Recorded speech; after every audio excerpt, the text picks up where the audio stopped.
पूरे भारतवादिक ज्योतिर्लिंग में ओंकारेश्वर ही ऐसा ज्योतिर्लिंग है जिसके दर्शन के पश्चात कोई महानदी का दर्शन होता है, जिसके तट को छूकर कोई महानदी बह रही है। आप काशी जाएंगे गंगा जी दूर है, आप उज्जैन जाएंगे क्षिप्रा जी दूर है, आप सोमनाथ जाएंगे समुद्र है, लेकिन ओंकारेश्वर ही ऐसा ज्योतिर्लिंग है जिसके दर्शन के पश्चात कोई महानदी का दर्शन होता है।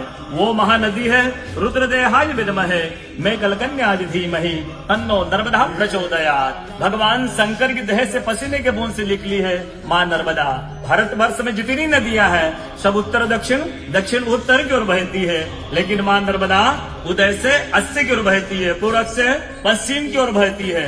भारतवर्ष में जितनी नदियां हैं उसमें नर्मदा ही नदी ऐसी है जिनके जितने कंकर हैं सब शंकर है।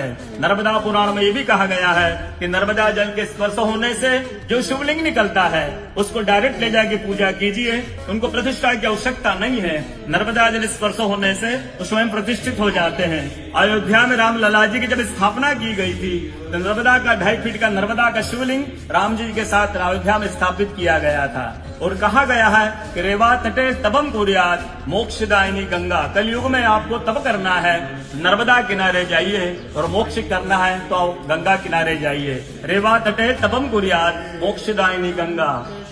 तो नर्मदा किनारे एक संत का तपस्या संत का अनुभव बताता हूँ जो वर्षों से नर्मदा किनारे रहे। जब वो देखते हैं सुबह 3 से 4 बजे ब्रह्म मुहूर्त में एक कोई माई आती है, नर्मदा स्नान करके लौट जाती है। संतों को जिज्ञासा हुई कि मैं वर्षों से इस माँ को देख रहा हूँ, नर्मदा स्नान करके लौट जाती है। संत ने कहा कि कल मैं माँ से पूछूंगा स्नान करके लौटेगी। वो माई सुबह 3 से 4 बजे ब्रह्म मुहूर्त में स्नान करके लौट रही थी। संत ने देखा माई स्नान करके लौट रही है।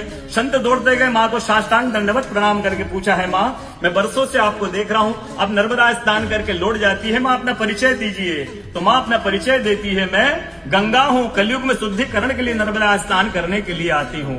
बोलो गंगा मैया की जय, नर्मदा मैया की जय, ओंकारेश्वर भगवान की जय, आज के कथा के आनंद की जय, भक्त और भगवान की जय।